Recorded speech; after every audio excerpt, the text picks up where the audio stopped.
बिस्मिल्लाहिर्रहमानिर्रहीम। नाज़रीन अस्सलाम वालेकुम। मैं हूं आपका मेज़बान साबिर शाकिर वफाक दारुल इस्लामाबाद से कुछ ताज़ा तरीन इत्तलाआत और हम अपने आपसे शेयर करते हैं। पाकिस्तान के हालात व वाक़यात, सियासी कशीदगी बरकरार है, बुनियादी इंसानी हकूक़ को पामाल किया जा रहा है, मीडिया पर पाबंदियां बरकरार हैं और आज़ादी सहाफ़त का गला घोंटा जा रहा है। अदलिया की आज़ादी पर हमले हो रहे हैं, बदस्तूर हो रहे हैं और न सिर्फ पिछले 16 महीने जो कुछ होता रहा वही अब निगरान हुकूमत के दौर में भी वही कुछ हो रहा है। तसलसल है। काकड़ हुकूमत जो है वो भी 15 जमाती हुक्मरान इत्तेहाद शहबाज हुकूमत की एक्सटेंशन लग रही है, बल्कि एक्सटेंशन से भी आगे की चीज है। बल्कि काकड़ साहब तो शाह से ज्यादा भी शाह के वफादार काकड़ हुकूमत लग रही है। उसकी वजह यह है कि सियासी मुखालिफिन के साथ साथ मीडिया पर भी मुसलसल अजाब पर अजाब मुसल्लत किए जा रहे हैं। और कल हमने देखा कि शेख रशीद साहब जो कि लापता हैं, आप तसव्वुर करें कि बड़े बड़े रहनुमा जो हैं वो इस वक्त लापता हैं। इमरान रियाज खान लापता और उनको जेल के बाहर से उठाया गया और उसकी फुटेज तक मौजूद है, लेकिन 5 महीने होने को हैं, अभी तक उनका कोई अता पता नहीं। 26 सितंबर उनकी आखिरी तारीख है। लाहौर हाईकोर्ट चीफ जस्टिस ने आखिरी वार्निंग दी है कि 26 सितंबर तक इमरान रियाज खान साहब को प्रोड्यूस किया जाए और अगर वो नहीं होते, अपीयर नहीं होते या उनको नहीं किया जाता तो फिर कानून अपना रास्ता लेगा। तो इसी तरीके से बड़े बड़े मरकजी रहनुमा हैं वो भी मिसिंग पर्सन में डाल दिए गए हैं। शेख रशीद अहमद साहब, यानी कि शेख रशीद साहब जैसे इतने सीनियर मोस्ट पॉलिटिशियंस को इस तरीके से उठाना और उनको गायब करना। उसके बाद अली नवाज अवान साहब, सदाकत अब्बासी साहब, और ये भी सारे उसी सफ में शामिल हैं कि जो उठाए गए और उसके बाद कोई पता नहीं कि वो कहाँ है। प्रोफेसर मिशवानी साहब जो हैं उनका भी नहीं पता। इस तरीके से बेशुमार लोग हैं। बाकी जो जिनका पता है वो जेलों में है और वो भी हजारों की तादाद में है, लेकिन उनका ना ट्रायल है ना किसी अदालत में पेश किया जा रहा है, रिमांड पे रिमांड लिए जा रहे हैं। ये बुनियादी इंसानी हकूक हमारे गले पड़ रहा है। जो बुनियादी इंसानी हकूक की खिलाफ वर्जियां हो रही हैं और हम एम्बेरस हो रहे हैं पूरी दुनिया में। तो ये तो एक तरफ है। दूसरी तरफ एक और कल वाकया पेश आया और इंतहाई मेरे कॉलीग नवाए वक्त में थे, जनाब खालिद जमील साहब, उनको उनके घर से उठा लिया गया और ये उठाया है FIA हुक्काम ने। और उन्होंने कोई एक ट्वीट की, वो ब्यूरो चीफ है ABN के और सीनियर जर्नलिस्ट हैं और इकोनॉमी को देखते हैं। उन्होंने एक ट्वीट की और एक ट्वीट की बुनियाद पर उन्हें पीका एक्ट के तहत उठाया गया है और FIA वाले उठाकर लेके गए हैं। और उसके बाद उनकी अहलिया ने तो सारा बताया, लेकिन उनकी बाकायदा एक तस्वीर रिलीज की गई और बाकायदा तौर पे उसमें लिखा हुआ है और जैसे पाकिस्तान तहरीक इंसाफ के एक MNA थे उनके गले में डाल के एक पूरी की केस हिस्ट्री और वो तस्वीर जारी की गई थी। इसी तरीके से खालिद जमील साहब की भी एक तस्वीर जारी की गई है, सोशल मीडिया को दी गई कि जनाब ये है, और वो सोशल मीडिया पे घूम रही है। तो ये है हमारे हालात व वाकयात। और आज एहतजाज भी किया जा रहा है, लेकिन मैं फिर कहूंगा कि एहतजाज से कुछ नहीं होगा। ये हम पिछले 16 महीनों से तो मार खा रहे हैं और मारे खा खा के हमने कुछ सबक नहीं सीखा और कोई बोलता नहीं है। वो खा शहीद अशरफ शरीफ साहब का कत्ल हो, इमरान रियाज खान साहब की मिसिंग हो और बाकी सियासतदान, अपोजिशन, कारकुनान, सियासी कारकुनान और सिविल सोसाइटी के लोग, वकला तक जो हैं वो भी, वकला सिर्फ एक आवाज बुलंद की हुई है, वो एक तहरीक चला रहे हैं, अपना हफ्तावार कन्वेंशन भी करते हैं, मुजाहरा भी करते हैं, एहतजाज भी कर रहे हैं, वो आहिस्ता आहिस्ता कर रहे हैं, लेकिन हमारी तरफ से ऐसी कोई जानदार किस्म की एक्टिविटी नहीं हो रही। इसलिए इस पे मैं तो ये कहूंगा कि सारों को मिलकर सुप्रीम कोर्ट ऑफ पाकिस्तान से रजू करना चाहिए। PFUJ अफजल भट्ट साहब जाएं, दीगर जो हमारी क़यादतें हैं, इस्लामाबाद प्रेस क्लब है, हमारी यूनियन है, मुख्तलिफ यूनियंस हैं, मुख्तलिफ सूबों की यूनियंस हैं, उन सबको जाना चाहिए और जाके एक ही दफा ये फैसला ले लेना चाहिए, वरना ये सब कुछ होता रहेगा। और कोई पाकिस्तान में मीडिया पहले ही ज़ेर अताब है और वहां पे बोलने पे वैसी पाबंदी है, बहुत ज्यादा पाबंदी है। इस दौरान खालिद जमील साहब को भी उठा लिया गया है। तो देखिए आज क्या सूरत हाल है। अल्टीमेटम दिया गया है, लेकिन बात वही है जी कि जब तक आगे बढ़कर जारहाना अंदाज में अपने हकूक नहीं लिए जाएंगे वो नहीं मिलेंगे। तो आज देखते हैं कि आज हमारे टॉक शोज में क्या मौजूआत डिस्कस होते हैं, हमारा मीडिया क्या करता है या इस पे नहीं, क्योंकि सूरत हाल ये है कि जब तक हम ये सब कुछ नहीं करेंगे तब तक चीजें बेहतर नहीं होंगी। और इसी तरीके से पॉलिटिकल प्लेयर्स भी हैं, पॉलिटिकल प्लेयर्स भी इसीलिए मार खाते हैं कि वो कहते हैं कि जनाब हमारी तरफ कोई नहीं आ रहा, लिहाजा बाकी जो जाने वो जाने। तो यही सिचुएशन जो है वो हमारी पाकिस्तान तहरीक इंसाफ जो है उनकी है।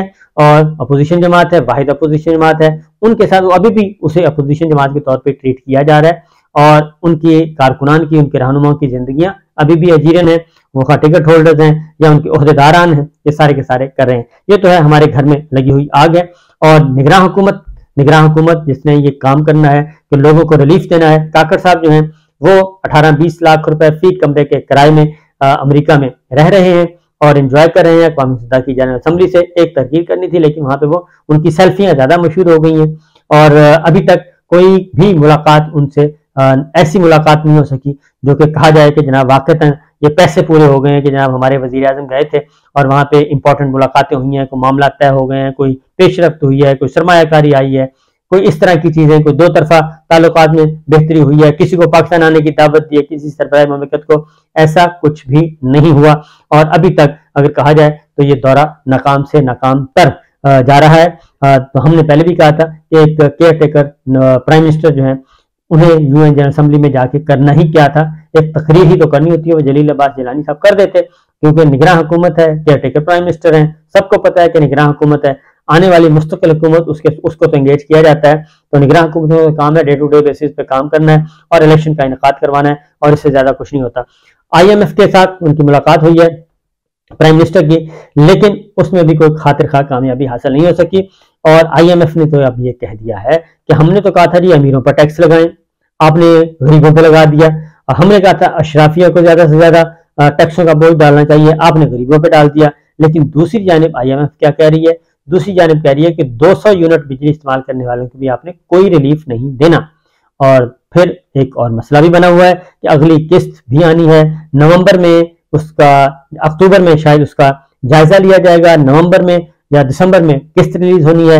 लेकिन उसमें बुनियादी शर्त यह थी कि इलेक्शन प्रोसेस, डेमोक्रेटिक प्रोसेस जो है वो होना चाहिए। तो इलेक्शन का तो अमल दूर दूर तक नजर नहीं आ रहा। इसीलिए अब दाखिली और खारजी जो प्रेशर है उसकी वजह से इलेक्शन कमीशन ने एक सिर्फ हफ्ता बताया कि जनवरी के आखिरी हफ्ते में इलेक्शन हो सकते हैं, उससे पहले कोई शेड्यूल नहीं दिया। कोई अभी तक ऐसा सॉलिड अनाउंसमेंट नहीं है, सिर्फ हवा में उड़ा दी गई ये बात कि जनाब फलां तारीख तक हल्का बंदियां होंगी। हल्का बंदियों ने तो अभी चैलेंज होना है, ये तो अदालतों में जाना है, ये तो फैसला अदालतों में जाके इस तरह के तनाज़ात होते हैं। तो ये इलेक्शन जो है वो ultimately supreme court of Pakistan में मामला जाएगा। और अभी तक चूंकि supreme court of Pakistan chief justice Qazi Faez साहब ने एक सर्कुलर जारी किया है सुप्रीम कोर्ट रजिस्ट्रार के थ्रू कि कोई भी इंपॉर्टेंट जो अवामी मफाद का केस है वो नहीं लगाया जाएगा, यानी कि 184(3) और इस तरह के, जब तक के जो प्रोसीजर एक्ट है सुप्रीम कोर्ट का प्रोसीजर एक्ट, उस पर कोई हतमी फैसला नहीं हो जाता। तो वो 3 अक्टूबर को उसकी समाअत है, फुल कोर्ट ने आना है 3 अक्टूबर को। तो तब तक अब कोई इम्कान नहीं है कि कोई ऐसा केस सुना जाएगा। हाँ, अलबत्ता फैजाबाद धरना केस जो है वो नजरसानी की दरखास्त आ चुकी है, उस पर देखते हैं कि क्या होता है, क्योंकि भारी भरकम पार्टियां हैं उसमें, DGIB भी है, ISI भी है, IMI भी है, ISPR भी है और साथ ही साथ एजाजुल हक साहब हैं, शेख रशीद साहब हैं, पेमरा है और फिर पाकिस्तान तहरीक इंसाफ है। ये सब के सब उसमें नजरसानी में दरखास्त गुजारान है। और दूसरी जानिब अब देखते हैं कि केयर टेकर सेक्रेटरी जो अटॉर्नी जनरल साहब क्या स्टैंड लेते हैं इस पर। अटॉर्नी जनरल साहब तो नहीं है 28 तारीख को तो वापस आएंगे तो पता चलेगा। तो ये एक दिलचस्प खेल है। फिर चौधरी एतजाज हसन साहब ने एक बात की है और उन्होंने कहा है कि जनाब जस्टिस काजी फैजल साहब जो हैं वो कोई बड़ा काम करके जाएंगे और बड़ा काम जो है उनको अनप्रडिक्टेबल है, उनके बारे में जो सोचा जा रहा है शायद वैसा ना हो और वो तगड़े फैसले करके जाएंगे और तगड़े फैसले उन्हें करने पड़ेंगे। Otherwise supreme court of Pakistan जो है वो अपनी अहमियत जो है वो खो देगी। फिर एक और खबर भी लेते चलें और वो ये है कि जो इनकलाब आ रहा था जी, इनकलाब जो है वो रास्ते में रह गया और लंदन से इनकलाब ने बरामद होना था और लाहौर में इनकलाब ने लैंड करना था, लेकिन वो इनकलाब जो है रास्ते में रह गया है। और उसकी वजह यह है कि शहबाज शरीफ साहब पाकिस्तान में मामला तय कर रहे हैं, मरियम साहिबा लंदन पहुंची हुई हैं, एक हफ्ता उन्होंने क्याम करना है और एक हफ्ते के बाद भी इस सिचुएशन के मुताबिक आगे बढ़ेंगे। लेकिन फिल वक्त चीजें जो हैं लग ऐसे रहा है कि अभी गुमगू की कैफियत है और नवाज शरीफ साहब की तकरीर जिसने भी करवाई वो तकरीर उनके लिए वबाले जान बन चुकी है। लेकिन एक और खबर जो आपसे शेयर करनी है वह जनाब कनाडा और भारत के दरमियान जो सफारती जंग चल रही है वो जंग अब शिद्दत इख्तियार कर गई है और उसमें मजीद उसमें ज्यादा शिद्दत आ गई है। उसकी वजह यह है कि बैकग्राउंड पहले वाला तो पता ही है कि एक रहनुमा का कत्ल हुआ और उस कत्ल के इल्जाम में prime minister Canada Justin Trudeau ने बाकायदा तौर पे पार्लियामान में एक स्टेटमेंट दे दी और वाज़ेह तौर पे कह दिया कि इसमें भारत मुलव्विस है और भारत के खुफिया इदारे के जो उस मुल्क के कंट्री हेड थे उनको मुल्क बदर करने का कह दिया और फौरी तौर पर उनको मुल्क से निकाल दिया। उसके जवाब में इंडिया ने कर दिया। लेकिन उसके बाद एक रिटायर्ड आर्मी के मेजर हैं, उन्होंने उनका यूट्यूब चैनल है उसमें वो गुफ्तगू करते रहते हैं। उन्होंने जस्टिन ट्रूडो को बताया कि जनाब अब इस तरह नहीं चलेगा, अब हम फुल डोज देंगे और फुल डोज भी आएगी और ये दहशतगर्द हम नहीं है बल्कि आप हैं और हम आपको बताएंगे अब क्या करना है। तो ये काम अभी 24 घंटे ही गुजरे थे कि कनाडा में एक और सिख रहनुमा को कैनेडियन शहरी को कत्ल कर दिया गया है और उसके बाद कशीदगी में मजीद इजाफा हो गया है और उसके नतीजे में हुआ यह है कि अक़वाम मुत्तहिदा हेडक्वार्टर में कैनेडियन वज़ीर आज़म जस्टिन ट्रूडो ने प्रेस कॉन्फ्रेंस की है और उस प्रेस कॉन्फ्रेंस में कहा है कि भारतीय खुफिया एजेंसी हमारे शहरी के कत्ल में मुलव्विस है और कानून की हुक्मरानी और इंसाफ की फराहमी हमारी रियासत की बुनियाद है। चाहते हैं भारत हरदीप सिंह के कत्ल की तहकीकात में ताउन करे, हरदीप सिंह के कातिलों तक पहुंचना चाहते हैं और कैसे हो सकता है एक मुल्क के शहरी को दूसरा मुल्क कत्ल कर दे।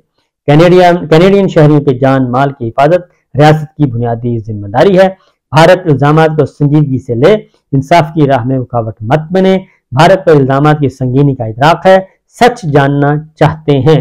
जस्टिन ट्रूडो ने यह प्रेस कॉन्फ्रेंस अक़वाम मुत्तहिदा में बैठ के की है और G20 में उन्होंने नरेंद्र मोदी को भी कह दिया था एक और कत्ल हो गया है और सिर्फ जस्टिन ट्रूडो ही नहीं बल्कि कनाडा के साथ साथ अमेरिका, ऑस्ट्रेलिया और बरतानिया ये सब के सब शामिल हैं जनाब, सारे के सारे उनके साथ खड़े हैं और न्यूजीलैंड भी शामिल है। तो वो सब एक मुतालबा भी कर रहे हैं, प्रेशर भी डाल रहे हैं कि ये चीज़ें दुरुस्त नहीं हैं। तो देखते हैं भारत इसको कैसे हैंडल करता है। चीज़ें काफ़ी ख़राब हो चुकी हैं भारत के हवाले से। पहली दफ़ा भारत का जो टाकरा है वो मगरबी मुल्कों से और बड़ी ताकत से हुआ है क्योंकि भारत भी पहली दफ़ा इनके काबू में आया है इस तरीके से, क्योंकि रशिया के मामले में भी भारत जो है और रशिया के मामले में और यूक्रेन की जंग के बारे में वो अपने आप को साइड पे किया बल्कि रूस की सपोर्ट कर रहा है और उधर खित्ते में भी चाइना के मद्दे मुकाबल कोई ऐसा एक्ट नहीं करना चाहता जिससे चाइना और इंडिया आपस में बराह रास्त जंग वाली कैफियत में चले जाएं। तो कुछ और मामला भी हैं जिसकी वजह से अब ये काम कर बैठा है। भारत से हो गई है गलती, नरेंद्र मोदी से गलती हो गई है और अगली दफ़ा उनका वजीर आज़म बनना जो है वो भी खराब हो सकता है, गड़बड़ हो सकती है। देखिए क्या होता है। इजाज़त दीजिए, अल्लाह हाफ़िज़।